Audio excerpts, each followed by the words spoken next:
Every challenge and every obstacle just makes you stronger on the other end.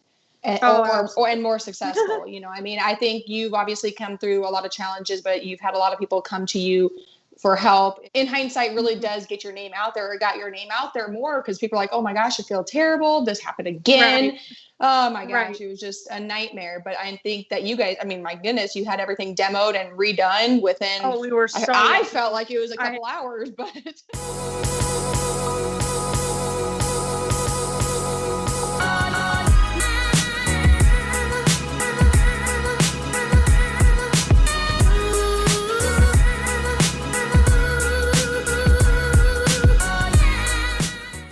Cork Barrel is one of my very favorite places to go.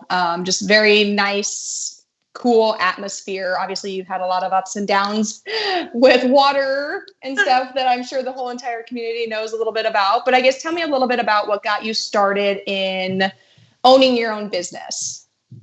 So my dad actually owns his own business, and that's kind of, I feel like, where I get my entrepreneurial spirit. Came from very little and worked his way up to being an extremely successful person that he is today. Definitely somebody I look up to a lot. And I guess for me, hard work was never anything I was scared of. I always worked multiple jobs from the day I got a job, 2 and 3 jobs.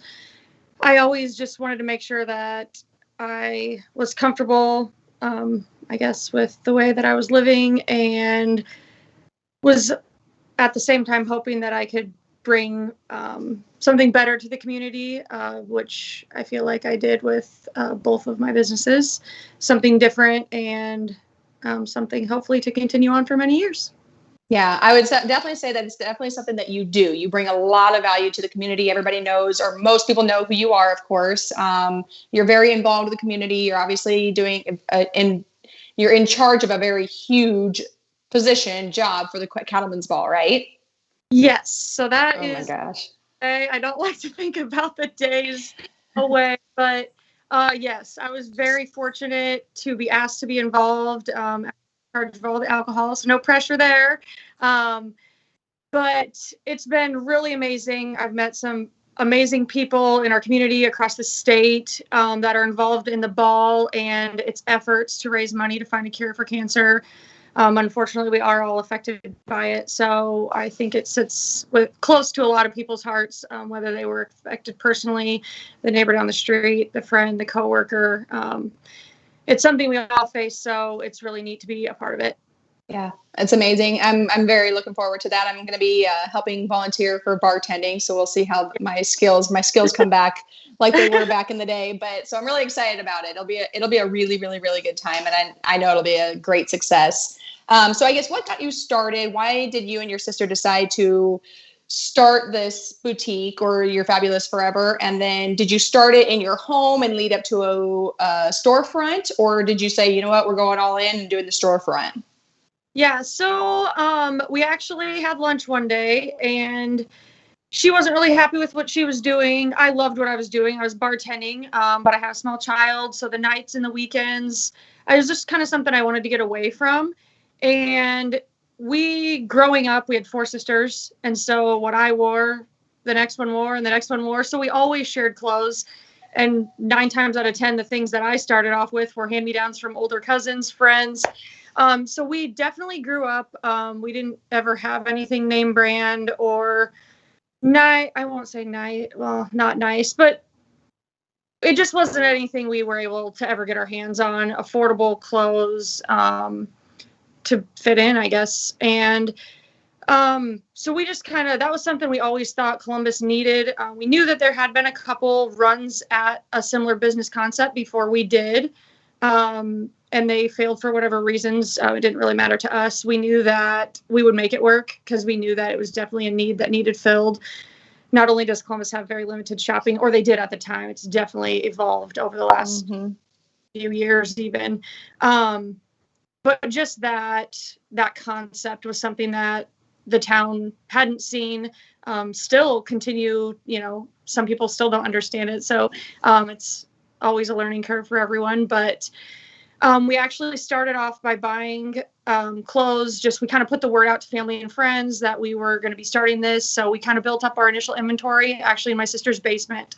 So we had like a mini store. As we got clothes in, we'd tag them and set them up there. And the store that we are currently located at was becoming available for rent, and it was already pink, and we kind of fell in love with it. We thought this was perfect.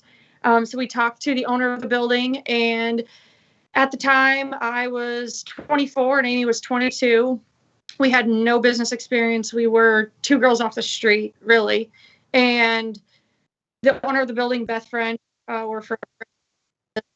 she saw the fire in our eyes, and she never doubted us for a single second. So she let us lease the space with literally trust and belief that we would make it work. And here we are 9 years later. Busier than ever. So That's awesome. we definitely evolved. We started off just doing women's clothes. Now we do kids, men's, and women's. So it's kind of your one-stop shop for the whole family. We just kind of listen to what the community needs and wants and try it. And if it works, we stick with it. And if it doesn't, we try the next thing. So it's definitely really rewarding, though, that business. So I feel like it's we're able to help I don't know, demographic of clientele that maybe just, they're able to get name brands for less. And although it should be important, it is. And I feel like it's becoming more and more important. Bullying is more popular than ever, and that's super unfortunate. But I feel like we're able to reach people in that way. I don't know, something we never had. So. Yeah, absolutely. So for those who don't really know, I mean, obviously most people know Fabulous Forever does clothing, but what exactly what are you guys geared towards? What is the goal for it? We kind of branded ourselves as an upscale resale. We're pretty selective on the items that we buy. We try to buy only, super current items. And, these are items that literally are still carried at the stores. So it's crazy how much awesome stuff we get in. But we know we all, you get gifts, you buy something, you think you'll wear it, you never do. So for us, it's nice for people to be able to get some money, cash on the spot. They don't have to worry about consignment. They don't have to have a garage sale. They just literally can walk in. We go through the items, pay cash on the spot for the things that they want. They can accept or decline the offer, and then just take back anything that we are not interested in. A lot of times people donate items that we don't take, and then we pass them on to organizations like the Center for Survivors or Simon House are probably our two main places that we then pass on goods, just to keep it cycling down the line. So that's amazing. That is amazing. So yeah, you're helping little bit of everybody for many reasons. So you obviously own or you're a partner in Fabulous Forever. So then what got you into the Cork Barrel? Because that's a little newer than Fabulous Forever. So why did you just feel like you had too much time on your hands and you needed to start something else? Something like that. So Beth actually owned at the time the same building that Cork Barrel is in, the entire plaza. And so I went into her office one morning just to chat, and she had mentioned that the lower level was going to be available soon, and joked that she's like, that'd be a really cool bar. My friends and I, we like to go out, but there's really nothing for like my age group, something a little more calmer, and I was just like, oh yeah, that'd be sweet. Somebody would do that. And I left her office, and my mind just would not shut off about I know that Columbus is full of bars. I'm well aware. I've been in the scene for 15 years. But there wasn't anything really like what I had envisioned or what she was trying to portray. And I know Omaha and Lincoln and other cities have, speakeasy type feel is kind of what I was thinking, since it is in the lower level, something a little bit more laid back. So is able to touch base with, I won't say an older demographic, but once you get out of that party bar scene and you still want to be friends, but not necessarily take 900 shots and can't hear them talk because the music's so loud. And so that's kind of my goal. I had to convince my husband that it would be a good idea, because he definitely didn't want me working, there. And my family had since grown since I was even at Sahara. And so I didn't want it to be something that I was locked down committed to. So I made sure I found a solid staff. I've been blessed to have a lot of the same people around me helping out. And just it's definitely expanded even since we've started here. We only had half of the lower level. Now we have the main level as soon as Artsy Haven moved out and down the street into her bigger spots. So we're able to accommodate larger groups now. And I don't know, it's definitely evolved too, just over the short 3 years that we've been in business. Like you mentioned earlier, had a couple challenges, but every business owner knows that that's what you face and you get through it. I don't know. I never really take no for an answer, or it takes a lot to get in my way, I guess, as far as just getting through things. I just know that you have to. So you just do what you got to do to work. That's for sure. And I always think that every challenge and every obstacle just makes you stronger on the other end. And more successful. You know, I mean, I think you've obviously come through a lot of challenges, but you've had a lot of people come to you for help. It in hindsight really does get your name out there, or got your name out there more, because people are like, oh my gosh, I feel terrible. This happened again. Right.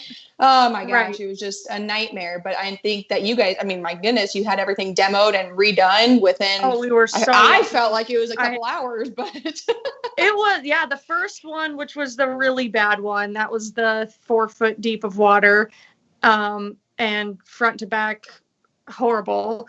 That was like 2 weeks. It was unbelievable. And then the second one wasn't nearly as catastrophic. And that was only a couple days. So we just flipped right back around. But yeah, as soon as, I had people I didn't even know reach out. And it was, people walking by literally were just like, what's going on? What can I help with? So I feel like the Columbus community has been so gracious to me and my sister, and just with business and friendship. The people that you meet, and I don't know, I feel like it's a close-knit group of people, and very supportive, and I'm appreciative of that. Yeah, it's amazing. And I admire you for everything that you do. So I appreciate that. So I guess if somebody's looking to throw a party, I threw my client appreciation party there at the Cork Barrel. It turned out to be great, wonderful. Like you said, it's not a crazy atmosphere. It's somewhere where people can go and relax. I love the games that you have there. It's fun to be able to do that with friends, or just even a date night. It's fantastic. But people can basically rent your space out and have a little gathering there. And you're very forward thinking. You have those gift baskets that you are very creative with, which started during COVID, but it helped keep your business going. That's for sure. And they were a huge hit, I imagine. Yes. Yeah. That was kind of a blessing in disguise. COVID definitely was a challenge, but I won't say appreciative of it, but it always does. Business in general, but challenges like that, you kind of like, you come to a wall, and then you decide, what do I do? What can I do? What should I do? And COVID definitely, it brought a lot of local businesses together more than ever. I don't feel like there's any competition on, our retail clothing level and even the bar scene. All of us work together. I'll be the first person to say, somebody comes in looking for an item and I don't have it, I'm going to send them to every place that I know to check. And it's always, there's not, and that's same with the bar.